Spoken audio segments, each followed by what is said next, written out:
Hi! I had something in my throat there. Hey everyone! Yes, Nice. it's a great start. Welcome back to your favorite project, Grimsgate, right, Kevin? Yeah. Yeah. Yes. Well, I love it. It's my favorite. I love opening this part. I do too, man. I do too. Especially when I have to download ThemeMaker Toolkit pieces every time. But it's my own fault. And especially when I have to like tell Planet Coaster to not crash every time I autosave. Yes. It's very nice. To be fair though, last time I was in here, the autosave was not that bad. But again, that's what we talked about before. Like it's like weird in this park. I want to make a side video called the decay of Planet Coaster, and just talk about how over the last 5 years the game has just gotten so much worse for me in performance, as far as like the actual way the game works, and not so much like the FPS of the game, but just like clicking things and loading things and it's just it's horseshit, dude. It's horseshit. It's getting so bad. I can only agree with you. I also, let's go back to that. Just the FYI, because this goes very fast here. What I'm doing in the background, FYI. So just me and Kevin last video, we mentioned to you guys that we are preparing for Phase 2. Phase 2 is included with this, what you're seeing now. It is the dog ride. Phase 2 is partially the dog ride, which you guys will obviously see here at the end of Phase 2. But what I'm doing today is that I'm doing a queue for our dog ride. And as you guys have seen before, is that we built this amazing theater where Kevin, he did some incredibly textured ThemeMaker Toolkit pieces that made this building just look perfect. So after we built this, I did the interior, and funny thing is that when I first built this, it was not really meant to be something like this. It was a dog ride facade, but it was not supposed to have a queue like this. But you know me and Kev, we just use things when it kind of appears in our head, you know. Yeah. It's like, or it's just like, hey, I did this. Oh, okay. You like it? Yeah. Okay. Cool. I think I'm becoming the most frustrated with this project, with this dark right now, than I have in the entire time we've been in this file, because the space for everything is, we're running out of space. And well, in this part though, yeah, this part we do. Yeah, for the queue. This queue is just logistically, it's a nightmare. But I think once it's finished, you won't be able. Everything will look just incredible. Yeah, you won't be able to. I mean, now you guys can sort of see how clusterfuck it is. I mean, like it's just, it's a big sort of, as Kevin's saying. And it's so unfinished too. Yeah, like, it's so unfinished.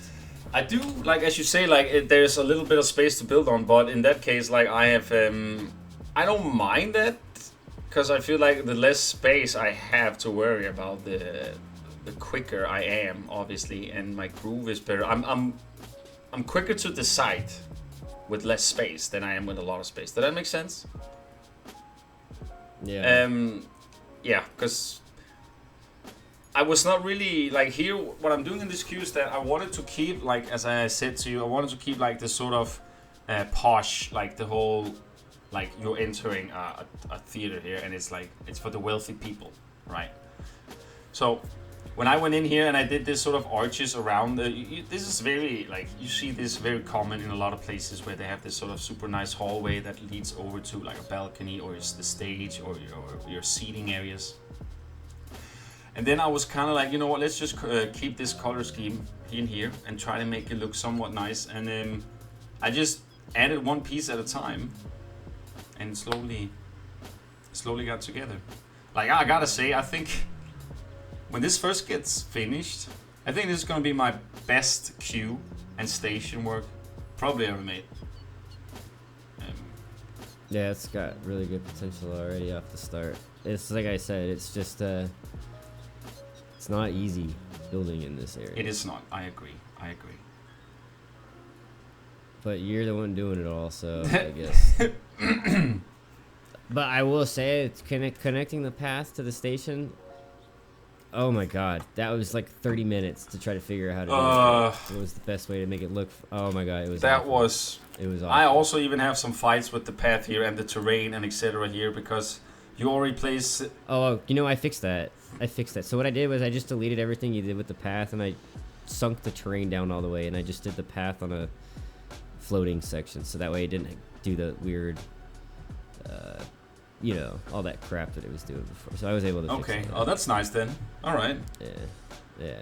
Because I saw that the path was like, it was sloping, it was going up, and it was like, it wasn't perfectly straight, and it was clipping through the floor piece, and I was like, yeah, that's why is this happening? And then I looked at it, I was like, oh, it's the damn, what is it, the terrain. So we just moved it.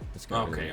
Well, that's good then, because yeah, I had a few fights with it because I was like, okay, now I have this path, so let me put this like fake path on top of it, and then the terrain went through, and I was just like, god damn it, what's happening here? Why is this not straight at all? Yeah.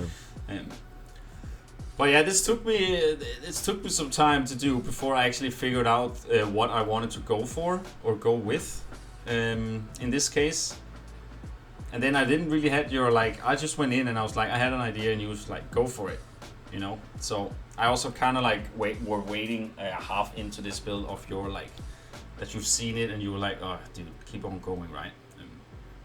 Even though I would not probably, you would probably have said like, keep it no matter what, cause yeah. But. Well, not necessarily. No, but I'm just saying like, you would like, I thought that when I built this that you were gonna like this, so otherwise I wouldn't have just started building something without I knew that was not the part of the whole plan we had, right? But I'm super happy for how this is turning out, dude. Like I was actually, when I first like started to look at this, and I was like, damn, this is actually turning out super cool. So here you can see I'm opening it up now, so it kind of becomes an arch instead, so people can walk through. And then we're using your ThemeMaker Toolkit piece, the Call of Times. Oh yeah. Did you added like 20,000 pieces to this section right here alone? Oh yeah. Just with the walls and the ceiling. I looked at it, I was like, wait. I was trying to move your ceiling piece over, and I was like, wait, why is this 1,000 pieces? And I was like, hydro beams. Gotcha. Yeah.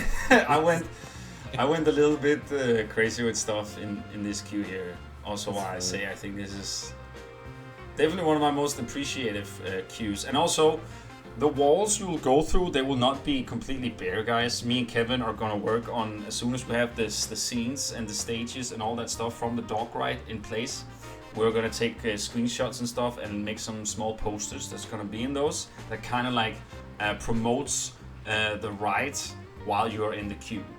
I think I'm gonna do it every other wall piece, because I think if I did it with everyone, it would just be like 50, and that would take. Yeah, I don't want you to do it on every wall piece. So I agree. I think you should. Just do it every second. But so actually, you know, Batch did a tutorial earlier with his billboard thing. Yeah.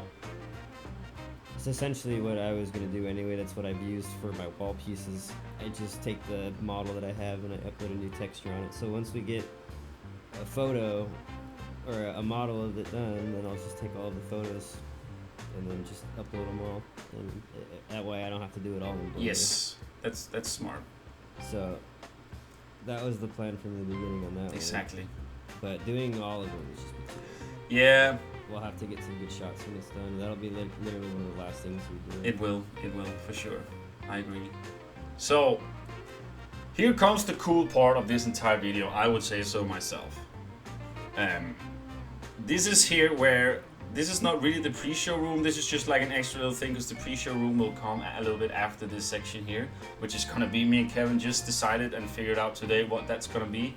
So, that's gonna be super cool as well.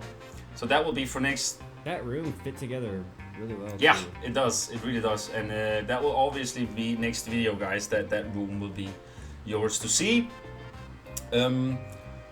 But yeah, this section here, this is the whole ThemeMaker Toolkit piece Kevin has made. And Kevin, will you tell a little bit about it? The piece? Yeah, so the centerpiece, obviously, if anybody knows anything about like Disney, then they'll know that that's from, I believe, Tomorrowland. I can't remember which park. I think it was one in Florida. And I'm pretty sure it's not there anymore. But I saw some pictures of that model, and it really fell into place with what I wanted. So I kind of took it and improvised a little bit and made it into basically our, like, I don't know what to call it. I just call it a centerpiece. Yeah. But it's just something that you come in, it's the first thing you see. And then there's the ceiling piece, which originally was supposed to be a floor piece. But Wikz wanted a dome in here, so I tried to make him a dome, and because of how everything was positioned with the queue and the station, it just wouldn't work. So I decided to like take a look at this piece and see how it looked on the ceiling. And when I came into the room and saw everything just how it was, I was like, all right, this is probably gonna happen. Yeah. So I sent it to Wikz and he liked it. So. Yeah, I was like, dude, that is just perfect. So yeah, and that piece is obviously also representing what the ride is about. Like it's about, like you can see, there's some like electronic stuff. There's like a little bit of sparks, and you guys will see eventually what it's all about. There's also some small teaser shots at the end here, or cinematic shots, where you guys can sort of see. But let me just go back to this dome here, to this build here, because Kevin, it was not that easy as it is. The ceiling, the top itself might be circular or like round, but the dome itself that underneath it here, it's not. As you can see here, because I had to cover up the station. The station is pointing out, and I knew this from the start when I first like finished the entire circle here almost. But while I was building around here and finishing off the dome, I was brainstorming a bit in my head on how I could cover it up, because I didn't want to move it. I just wanted to see if I could find a way to do it. And the same goes with a lot of the pathing also, because some of the pieces kind of like poked out from the path when you enter the station on top of it, because the stairs, they go around and on top. So I had to remove a little bit of stuff there too. But as I say, with just a little bit of stubbornness and will, then you'll find a way. So I'm actually adding something pretty cool up there. I'm kind of adding like I guess you could say like a little electronic generator or something that is up there that kind of like connects the wall to yours, to your centerpiece. Also adding some cables and stuff. You guys will see that I'm building it in the video as well. But that was like something I had to brainstorm through while I was building here and doing some stuff. So I know that the dome itself, when you get inside, is not circular, but the ceiling is, which kind of illuminate that it's round. Like it cheats the eye a little bit with that. So that's that's kind of nice that goes like that. It's gonna be pretty dark in there too, so you really hardly be able to see that. Yes, I mean this entire speed build is filmed in daytime, right? And all the cinematics will be at nighttime, so they will. You guys will definitely see the difference on how it looks in the night and day, but not right now, as for example. But it's not like this is gonna be the permanent thing. This is just the normal lights that are already placed in here with the pieces and stuff. So there will definitely be a lot more lighting, more like. Yeah. So here comes the little generator part. You were saying what? Another thing I wanted to kind of talk about while you build this on the screen is, so I have these little TV screens down there, and I'm trying to figure out how I want my queue to be more dynamic. And so I have a scene in the ride where something will happen, and then you'll see interactions on the TV. So I was able to go into Blender and like basically animate a show scene. It came out pretty cool. It's pretty simple. It's just some words with some flashing lights and just a simple animation. But I want to experiment more with that and potentially have that in some of like the pre-show. Like we've talked about having voice actors with it, with the robot. Like I have some ideas, so I think there will be some surprises. I don't think I'll probably will show any of that stuff on the videos. I think that'll be saved for like presentation, but definitely want to talk about it because there is stuff in there. Like you can see the TVs on the walls. Yes. When something happens in the ride, the TVs will, show something. So no spoilers, but something. Yeah, it'll be it's cool. Super cool. And then I think in the cinematic shots, I do have a little bit of our little robo friend, or mecha friend, or how we can call him. That's gonna be partially part of the dog ride, but more of that later. He's just in a cinematic shot here and there. So here we come to the next part, Kevin. Here I was trying to figure out a way to make a transition from this room into another room, but didn't duplicate it. Like, have something different. And that's kind of like what I'm trying to do here. Just trying to make like a literally just super generic wall, as you see a lot in a lot of cinemas, theaters, etc. Just red and then with a panel on top. And then that's pretty much how this is going to be until we reach the pre-show, because the pre-show is just around the corner here, and it's what we are going to be focusing on next. Literally, the stairway you see in the back here a little bit too, that is the queue. So everything you'll see that is not finished here on here until next time will be the main focus for next video. And then the station will obviously also have its own video, and then hopefully everything should be in order for us to tease the dog ride. Yeah. Obviously, realistically, for those types of scenes, you'd have like rooms that would be sectioned off. There's just no real way to control how the people work in the queue, so there's probably going to be some clipping through the door scenes when they close. Yeah.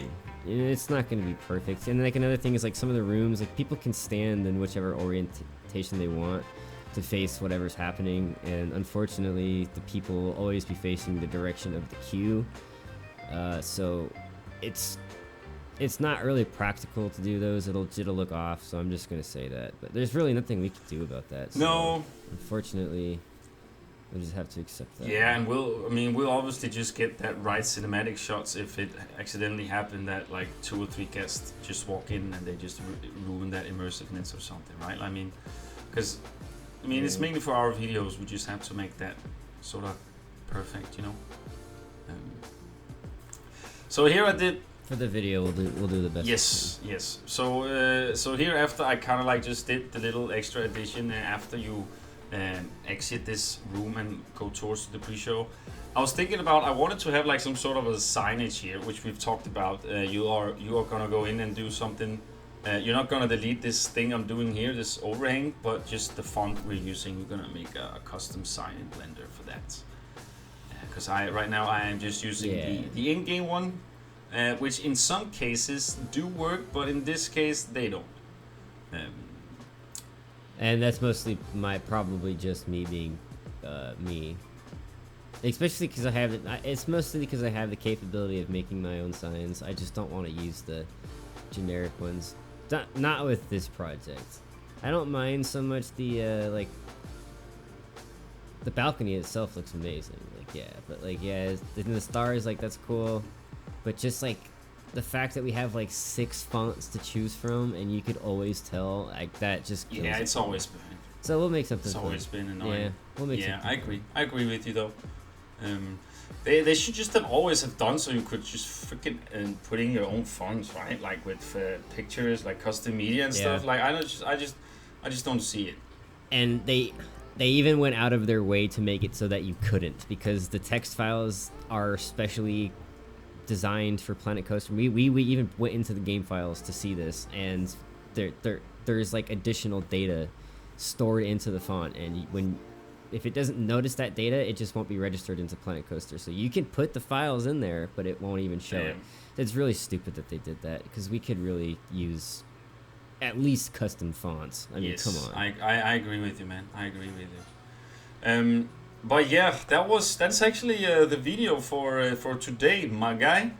This is what they get. Right. So yeah, there's some cinematic shots for you now, guys, and then me and Mango will hopefully return to you guys very, very soon, within very short time. I am definitely gonna go in and finish off this queue as fast as I can. So yeah, So here are some cinematics, guys. Enjoy them. Leave a comment down below for anything you want to say. And yeah, remember to like the video if you think it deserves it. And join our Discord if you wanna mingle a bit. So yeah, Kevin, thanks for hanging, homie. I appreciate it. Yeah, and guys, enjoy the last cinematics here, and we will see you next time. Bye now. Bye.